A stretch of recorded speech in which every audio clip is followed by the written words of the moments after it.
y'all to do something with me. I want you to follow after me, okay? With claps. Ready? Ready?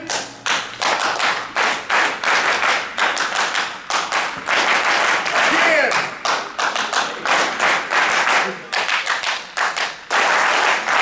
Great. As he said, I'm Lindsay Johnson.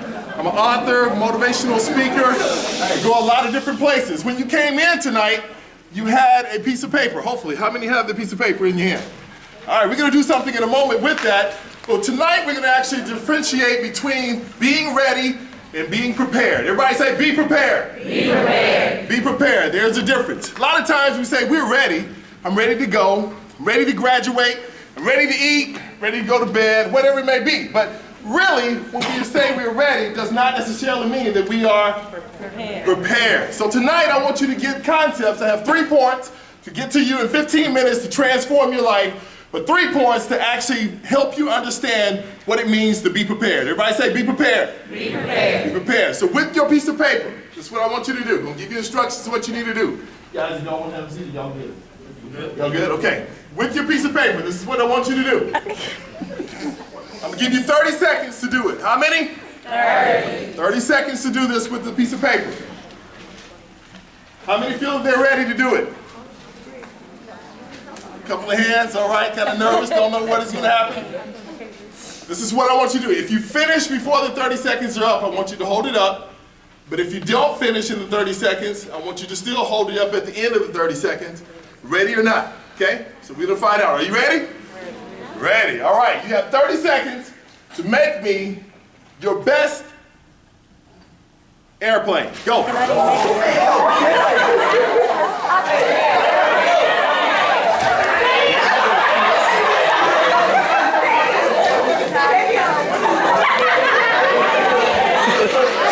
seconds.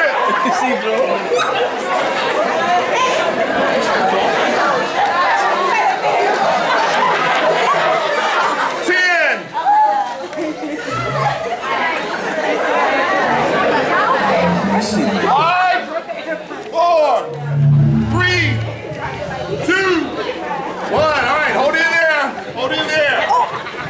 All right. How many were really ready to do that? Okay, a couple people were really ready in the back. They already had it together. Now, I drew the airplane. Now, I'm a dummy. A little unorthodox, but hey, this is what it's about, so you can learn something. Now what I want you to do, hold it in there. We're going to see if it can actually work. Get to me. Fly to me. Ready? Go. Give it to me.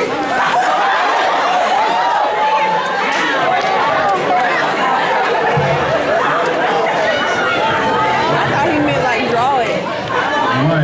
What did you think when you seen everybody folding their airplane? Where did this come from? Came from you? Okay. And you in the back? All right.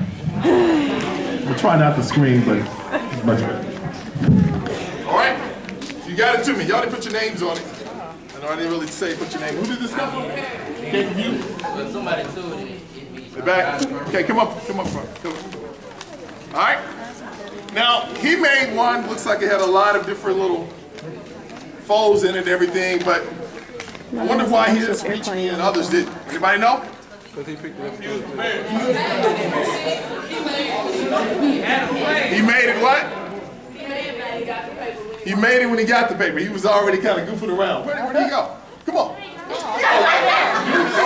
all right. I got something for you. Here's go. All right, thank you so much. All right, being prepared. Listen up.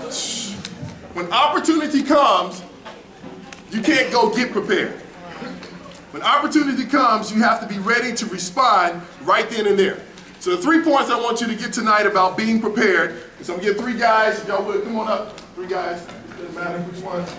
You kind of get a concept about being prepared tonight. And so we made an airplane, and what does the airplane have to fly on? Air, that's right. So it's got something to lift. So y'all educated people, how do you spell air? A-R, all right. So that's going to be our acoustic tonight, A-R-R. What do you think A stands for? Arithmetic, aerodynamics. You said it. Say it loud for me. Attitude. To be prepared, you gotta have the proper attitude. So 2 different types of attitude I want you to actually understand. Because when we face a situation in life, we actually have two types of attitude. Anybody know what those are? That's usually we say good and bad, that's it, but I wanted you to go a little bit deeper tonight. We're going to talk about victimized attitude. Everybody say victimized. Victimized. The next one, we want to have a, what is that? Teachable. Okay? What do you think a victimized attitude is? Blame everybody, you're the victim. What else? I can't do anything. Okay, guess what, guys? When you get up in the morning, this is what you do. You get up out of bed, as soon as you open your eyes, you start attaching yourself to one of these. Either you start blaming everybody, you know what, alarm clock didn't get me up this morning. So therefore, that's why I'm late. You know, my mama didn't teach me how to do that, so, you know, that's why I can't do it. You know, my best friend was just, you know, there. I don't have the right job. I don't have enough money. I don't have the right attire. Matter of fact, I didn't get my hair done last week. So you see? So what happens, you start blaming everything, and so what starts happening, you start attaching yourself to a victimized attitude. In order for you to be prepared, you cannot have a victimized attitude. What type of attitude do you think you need to have? Teachable. Teachable. Teachable means what? What do you think that means? Ready to learn. Ready to learn. Open what? Open to learn. When I was young, I grew up kind of in the country in Madison. There was a guy that worked on cars and worked with animals and all that. And my mom was like, you know, you need to go over there and learn something. He would tell me, he said, boy, come here, let me learn you something. What he was trying to say was get around me because I have a lot of information, a lot of skills that you can learn. So he taught me how to take transmissions out of cars, work on motors, change oils, change tires, all those things, which at that point didn't really make sense to me. But what was he doing? That was skills that he was giving to me for free that I actually learned how to, guess what, make some money doing that. That's not what I do for a living, but that's what I actually was doing. So I had a teachable spirit because if you're around it, you actually should be learning something from it. Not saying the teacher doesn't like me, so I can't learn anything. Y'all relate with that? Teacher just, you know, doesn't speak my language. You see? But it's actually changing your mindset, your attitude to say wherever I am, I can learn something. I can learn something from a dumb bum on the street because I allow his life to impact mine to find out what I need to do and what I don't need to do. You see? You can learn from every single situation you may face, but you have to have the teachable mindset. Back in '08, I had a brain tumor, 2 inches in size, that ruptured. Changed my life because I was working in corporate world, trying to build up to success. But in '08, I woke up that morning, March 4th, actually a couple of years ago from today, March 4th, in intensive care. And my wife was telling me, hey, you know, they're saying that you may not make it, okay, when I came to. And I was like, okay, that's what they're saying. Doctors were saying, hey, we're going to have to actually cut your nose basically up. We're going to go through your sinus cavity to get this brain tumor and try to pull it out. That's what the ENT was telling me. But then the surgeon came in and said, you know, that's probably not good because that tumor is just not in the middle of your head. It's actually grown into your left lobe. And for us to do that, to us to be able to cut out that, we're going to actually be cutting brain tissue, and then you probably won't be the same. You probably won't have any short-term memory. You probably won't be able to talk. And if we're off just a hair, you actually could not make it. It's about a 50-50 chance that you're going to make it. I said, okay, that's it. 2 weeks out of intensive care, he said, okay, we're just going to let the brain tumor go. You're going to treat it by medicine. It's going to take some time to happen, but actually we think that's probably the best way for you. Do you recognize it was a life-changing situation right there, right? And up from that, I could have actually taken on the victim mindset and say, you know what, God, you don't love me. You know what? I don't know what I'm going to do with my life now. Here I am trying to be on corporate world. I can't even go back to work anymore. I can start blaming a lot of people, a lot of stuff. It's your fault because I can't make it. But I said, you know what? Let me take a teachable attitude. So, I said, I'm going to take this situation and I'm allowed to change. Within 2 to 3 weeks, I was back at work. They were on high monitoring. But actually what started happening from there, I started having seizures because of the brain damage that happened with that. Okay? So we decided to move back to Mississippi. I was living in Memphis at that time. Decided to move back to Mississippi. Moved back to Mississippi. And here, within 2 to 3 months here, actually the tumor was growing again. I was in UMC. And they were going like, Mr. Johnson is growing again. We don't know what we're going to do. Okay? But I continued to say, let me keep a teachable attitude. Let me learn something from this. Because guess what? If everybody could take it the easy route, you wouldn't know anything. I had a 96-year-old, she was telling me when I was going through, she said, I'm praying for you, son, praying for you. And she said, but guess what, son? If you ain't been through nothing, you don't know nothing. She said, when you speak, you have to be able to have power and when you speak because you've been through it. So it's a difference when you talk because you know what it's like to make it through. You see? So I stand here saying, young people, guess what? If you want to be something great in life, it's a hard road, but you gotta put up your dukes and you gotta get in it and you gotta say, I'm gonna persevere and make it through it because I want to be somebody. It's not gonna fall in your lap. It's not gonna be easy. Life is not a straight path. It's a bunch of zigzags. Sometimes you're going back, sometimes you're going forward. But the objective is, I want to accomplish my goal. And that's what you gotta do. A teachable, what? Teachable attitude. Next one. What do you think it represents? Intuition. Talking about being what? Being prepared. Is that juice? Intelligence is great. But this is not that.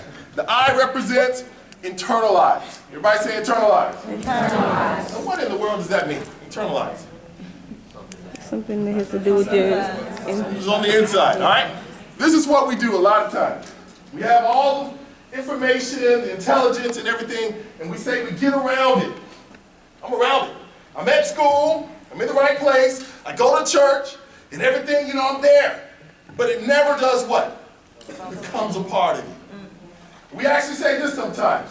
Well, I did kind of get in there, I got a little bit of it, you see?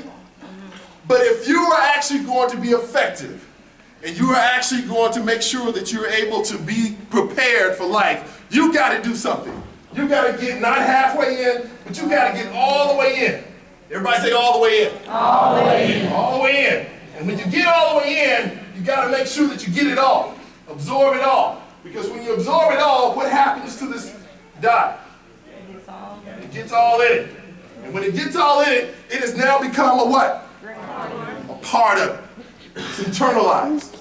And this is what you have to do with knowledge. If it doesn't get in your head, if it doesn't transform you, it's no good. People say knowledge is power. Knowledge is power. But guess what?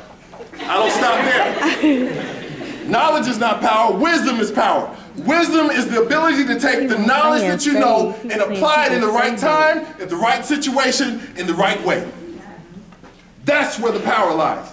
There's a lot of people, I talked to the sheriffs in Madison County. He said, man, I arrest people with triple degrees all the time. They're well educated, but they're fools. They're stupid. They're doing stupid mistakes. Martin Luther King wrote back in one of his, when he was in school, he said, you know what true education is? Anybody know that one? What is true education? It's what? Experience. Knowledge plus character. That's what true education is. Great to have all the information, but if you do not have the character on the inside, the ability to differentiate between what's right and what's wrong, when to do something, how to do what's right in the face of wrong, I'm sorry, you don't have character. You have half of the battle. You're educated, but you don't have the character part. And what we have today in society, we have a lot of mistakes being made because we have young people and people that don't know how to make proper decisions at the right time. They don't know how to implement the knowledge that they know. Internalize. Everybody say internalize. Internalize. Last one is R. What do you think R is? Responsibility. Responsibility. What do you think? Anybody else? What do you think R is? Reaction. Reaction. Like that. Response. One thing, Coach Pat Robinson. Everybody know Pat Robinson? Okay, coach of the LA Lakers. He said it's a difference between being ready and being prepared. Because when you're prepared, you're able to face and actually accomplish the goals that you set out to do. Especially in basketball, you do that. Two teams, let me get two guys. Any basketball players here? What's the first thing done in the game? You there? All right. Come on, right here. What's the first thing done in a basketball game? Tip ball. You have two teams there, and both teams are standing there. They are what? Ready, right? They're both ready. But just because they're ready, does it mean that they're prepared? It does not mean they're prepared. This guy here, what's your name? Naja is prepared because he had, did I say it right? Najee, okay. Najee is prepared because he actually studied the team. He knows who their jump-off man is, and he knows his jump-off man is actually right-handed, and he knows his weak spots. He knows his strengths. So he has actually done what? He's prepared himself for the challenge that he has before him. So, how you respond, that's what R represents, it's response. Because you can be prepared, You can be well knowledgeable, you can have a teachable spirit, everything else, but if you're not able to respond at the right time, come this way, guys. We don't want to, definitely don't want to pay for that. All right, so here we go. Ready? I wasn't prepared. All right. I got hot. How you respond determines how prepared you are. One critical area where responding or response makes a difference is in the medical field. And we call those people what? First responders. That's right. And what is the job of first responder? Take care of what? The job is greater than that, because they do that in the hospital too. Save. It's to stabilize. The objective of the first responders is to get to that situation and try to make sure that patient is stable. Do they know how to do it all? They don't, but they know how to do enough to be able to stabilize that patient, and that's the objective. That is the objective of the first responders. How you respond with the information you know when the opportunity comes determines if you can be successful or not. Success does not necessarily mean it's money. Success means accomplishing your goal. You set a goal. Your goal is to graduate from here. If that's your goal, then success for you is that every day when I come to school, I'm trying to make A's. I'm trying to pass this class. Why? Because those are the tasks that I have to make in order to get to my goal. Okay? ARR. A represents what? Attitude. What do you need to have? Teachable attitude. I represents what? Get it in you. Saturate yourself with what you need to have. R represents what? Response. Now, this last one, it's called my bonus. And I'm gone. You can have all three of those, but if you don't have this one, it won't matter, because you'll be based on the wrong thing. This one is called a stabilizer. Back in the early 1900s, they actually, when they developed the airplane, they recognized they developed the airplane and it was a problem, because the airplane was flying, it was taking off, and then the back end was doing this. And they were like, what is wrong with this thing? So what they did, they put 3 wings on the back. And the 3 wings on the back are called stabilizers. And that stabilizer is there because what it does, it actually brings balance to it. And in your life, you have to have something to balance your life. And that stabilizer needs to be the truth. Everybody say the truth. The truth. The truth. What is that? Truth is not feelings and emotions. Because guess what? Feelings and emotions change from day to day. I don't feel like doing this. Okay? I don't feel like going. Well, I feel like doing this. I feel like I'm in love. I fell in love. Those are feelings and emotions. Okay? Feelings and emotions are only information, not instructions about what you should do. Let me say it again.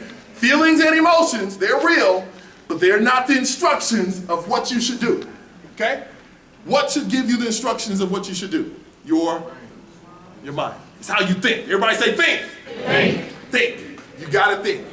Because what happens if you are reactive, then what happens, you get into a situation and you just start responding. I feel like having sex, so therefore I'm gonna do it. Okay? I talk about it all. Okay? I feel like kissing you, so therefore I'm gonna do it. You are reacting. You're not being proactive. Proactive means, guess what? Where is this gonna take me? Okay?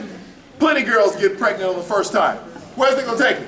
Disease are rampant all around. Even if he doesn't show up, guess what? A disease can show up 20 years from now. Mess up your whole marriage and everything, okay? But if you think about it, process it. I have a teachable attitude that I'm learning everything. I don't care my feelings, I put them under subjection. It's not in charge, I'm in charge. Self-control, it's what you need. So make sure that in your life you want the stabilizer. And remember this as I close, last thing. Whatever your mind can conceive, your body can achieve. It's a matter of taking your vitamin B positive and your vitamin D determination. And that's guaranteed to prepare you for life, to see you through wherever you want to go. Thank you.